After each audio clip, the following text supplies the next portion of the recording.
Assalamualaikum warahmatullahi wabarakatuh. Perkenalkan, nama saya Naimatus Sada, jurusan Tetris Matematika Uni 1 Tulungagung. Di sini, saya akan membahas pembuktian dalam matematika menurut jenis dan metodenya, yaitu bukti langsung, bukti tak langsung yang meliputi kontraposisi dan kontradiksi, counter example, bukti ketunggalan, bukti eksistensial, bukti induksi matematika, dan bukti pecah kasus. Yang pertama yaitu bukti langsung. Bukti langsung adalah pembuktian suatu kalimat atau sifat matematika tanpa mengubah susunan kalimat tersebut. Dengan kata lain, untuk membuktikan kebenaran pernyataan implikasi P maka Q dengan mengasumsikan bahwa P bernilai benar, maka harus dibuktikan bahwa Q juga harus bernilai benar. Buktikan bahwa untuk semua bilangan bulat n, jika n adalah bilangan ganjil maka n kuadrat adalah bilangan ganjil. Jawab. Misal, P didefinisikan sebagai n adalah bilangan bulat ganjil, dan Q didefinisikan sebagai n kuadrat adalah bilangan bulat ganjil. Akan dibuktikan bahwa P maka Q bernilai benar, karena n ganjil yaitu n sama dengan 2k ditambah 1, di mana k adalah bilangan bulat, maka n kuadrat sama dengan 2k ditambah 1 dalam kurung kuadrat sama dengan 4k kuadrat ditambah 4k ditambah 1 sama dengan 2 dikali 2k kuadrat ditambah 2k dalam kurung ditambah 1. Misal 2k kuadrat ditambah 2k sama dengan m, maka n kuadrat sama dengan 2m ditambah 1. Dengan m sama dengan 2k kuadrat ditambah 2k, yang berarti n kuadrat adalah bilangan bulat ganjil. Jadi terbukti bahwa P maka Q bernilai benar. Dua yaitu pembuktian tak langsung. A. Kontraposisi. Untuk membuktikan P maka Q benar dapat dilakukan dengan memisahkan negasi Q benar dan dapat menunjukkan bahwa negasi P juga benar. Dari negasi Q diperoleh negasi P benar, sehingga negasi Q maka negasi P adalah benar. Contoh, buktikan bahwa untuk semua bilangan bulat n, jika n kuadrat adalah bilangan ganjil, maka n adalah bilangan ganjil. Jawab. Misal, P didefinisikan sebagai n kuadrat adalah bilangan ganjil, dan Q didefinisikan sebagai n adalah bilangan ganjil. Misal, negasi Q benar, yang berarti n adalah bilangan genap, yaitu n sama dengan 2k. Sehingga n kuadrat sama dengan 2k kuadrat sama dengan 4k kuadrat sama dengan 2 dikali 2k kuadrat. Misal m sama dengan 2 kuadrat, maka n kuadrat sama dengan 2m. Berarti n kuadrat adalah bilangan genap. Dengan demikian, negasi P didefinisikan sebagai n kuadrat adalah bilangan genap, dan negasi Q didefinisikan sebagai n adalah bilangan genap.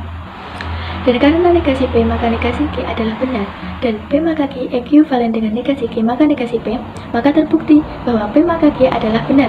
Jadi terbukti bahwa jika n kuadrat adalah bilangan ganjil, maka n adalah bilangan ganjil. Teman-teman, saya Ratna Duyanti. Di sini saya akan menyampaikan materi tentang bukti tak langsung kontradiksi. Untuk membuktikan P implikasi Q benar, maka dapat mengandaikan negasi Q benar. Dari negasi Q benar, dapat kita tunjukkan suatu kontradiksi dengan P benar atau pernyataan benar lainnya. Dengan demikian, langkah seharusnya adalah Q benar, sehingga P implikasi Q benar.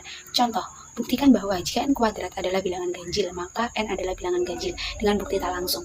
Misalkan n adalah bilangan genap, maka n sama dengan 2k, k adalah anggota B. Karena n sama dengan 2k, maka n kuadrat sama dengan 2 kali 2k kuadrat sama dengan 4k kuadrat. N kuadrat adalah bilangan genap. Kontradiksi n kuadrat adalah bilangan ganjil. Jadi terbukti n kuadrat adalah bilangan ganjil, maka n adalah bilangan ganjil. Selanjutnya yaitu bukti kosong. Bila hipotesis P pada P implikasi Q bernilai salah, maka P implikasi Q bernilai benar apapun nilai kebenaran dari Q. Jika kita dapat menunjukkan bahwa P salah, maka kita berhasil membuktikan kebenaran P implikasi Q. Contohnya, diberikan dua himpunan A dan B. Himpunan A dikatakan himpunan bagian dari B atau ditulis A subset B. Jika pernyataan berikut dipenuhi, jika X anggota A, maka X anggota B bernilai benar. Karena A adalah himpunan kosong, maka pernyataan P yaitu X anggota A selalu bernilai salah, karena tidak mungkin ada X yang menjadi anggota himpunan kosong. Karena P salah, maka terbuktilah kebenaran pernyataan ini. Jika X anggota A, maka X anggota B, yaitu A subset B, karena B sebarang himpunan. Maka bukti selesai. Saya Alfa Aksana dengan NIM 1262042121220. Misalnya yaitu bukti trivial. Bila pada implikasi P maka Q dapat ditunjukkan bahwa Q benar, maka implikasi ini selalu bernilai benar apapun nilai kebenaran dari P. Contohnya yaitu buktikan jika 0 kurang dari X dan X kurang dari 1, maka 0 kurang dari X mutlak per X mutlak plus 1. Bukti, karena pernyataan Q yaitu 0 kurang dari X mutlak per X mutlak plus 1 selalu benar untuk setiap X bilangan real, termasuk X di dalam interval 0,1, maka secara otomatis kebenaran pernyataan ini terbukti. Selanjutnya yaitu bukti pecah kasus. Dapat dibuktikan setiap kalimat P, I maka Q untuk I sama dengan 1, 2, dan seterusnya hingga N. Cara pembuktian ini disebut proof BCS. Contohnya, buktikan bahwa tidak ada bilangan bulat X dan Y yang memenuhi persamaan X kuadrat plus 3Y kuadrat sama dengan 8. Bukti, karena X kuadrat lebih besar dari 0 dan 3Y kuadrat lebih besar dari 0, dan persamaan x kuadrat plus 3y kuadrat sama dengan 8 harus terpenuhi, maka haruslah 3y kuadrat kurang dari sama dengan 8 dan x kuadrat kurang dari sama dengan 8. Jadi nilai y yang mungkin adalah 0, min 1, atau 1, dan nilai x yang mungkin adalah 0, min 1, 1, min 2, atau 2.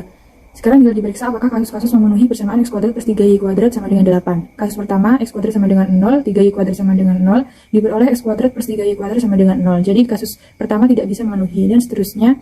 Jadi terbukti bahwa tidak ada bilangan bulat x dan y yang memenuhi persamaan x kuadrat plus 3y sama dengan 8. Perkenalkan, nama saya Radit Arinanda dari jurusan Tadris Matematika U1 Tulungagung. Jadi saya akan menjelaskan materi tentang bukti ketunggalan dan bukti eksistensial. Bukti ketunggalan. Dalam membuktikan ketunggalan, pertama kita harus ditunjukkan eksistensi suatu objek. Katakan objek itu adalah X. Ada dua pendekatan yang dapat ditempuh untuk membuktikan bahwa X hanya satu-satunya objek yang memenuhi, yaitu diambil objek sebarang, katakan Y, maka ditunjukkan Y sama dengan X. Atau misalkan Y objek sebarang lainnya, dengan Y tidak sama dengan Y, ditunjukkan adanya suatu kontradiksi. Buktikan bahwa ada dapat satu solusi dari persamaan 2X ditambah 4 sama dengan 0. Bukti. Pertama kita tunjukkan bahwa ada solusi untuk persamaan ini.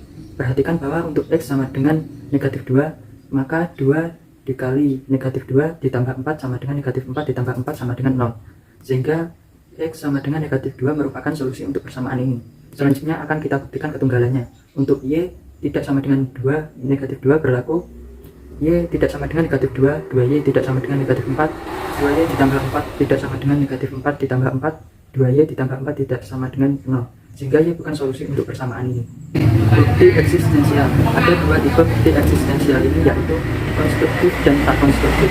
Pada metode konstruktif, eksistensinya ditunjukkan secara eksplisit, sedangkan pada metode tak konstruktif, eksistensinya tidak diperlihatkan secara eksplisit. Contoh, buktikan ada bilangan irasional X dan Y sehingga XY rasional. Bukti, misalkan X sama dengan akar 2 pangkat akar 2 dan Y sama dengan akar 2. Sebelumnya sudah dibuktikan bahwa akar 2 adalah bilangan irasional, tetapi kita tidak tahu X rasional atau bukan. Jika X rasional, maka merupakan perpangkatan Y yang merupakan bilangan irasional.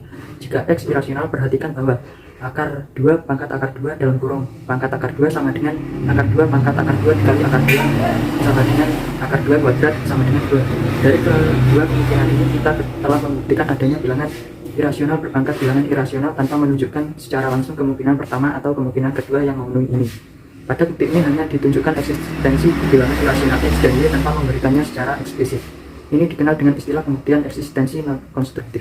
Saya Nadira Tulendra Maisura dengan NIM 12620421332 jurusan Statistik Matematika U1 Tulungagung. Menyajikan bukti menggunakan induksi matematika. Induksi matematika merupakan sebuah metode untuk membuktikan suatu pernyataan tertentu secara deduktif. Contoh, buktikan bahwa jumlah n buah bilangan ganjil positif pertama adalah n kuadrat. Basis induksi P1 benar, maka jumlah satu buah bilangan ganjil positif pertama adalah 1 kuadrat sama dengan 1. Langkah induksi, misalkan P dalam kurung n benar, maka asumsi bahwa 1 ditambah 3 ditambah 5 ditambah titik-titik ditambah 2n min 1 dalam kurung sama dengan n kuadrat adalah benar. Perlihatkan bahwa P dalam kurung N plus 1 adalah benar. 1 ditambah 3 ditambah 5 ditambah titik-titik ditambah 2N min 1 dalam kurung ditambah 2N plus 1 dalam kurung sama dengan N plus 1 dalam kurung kuadrat. Hal ini dapat ditunjukkan sebagai berikut.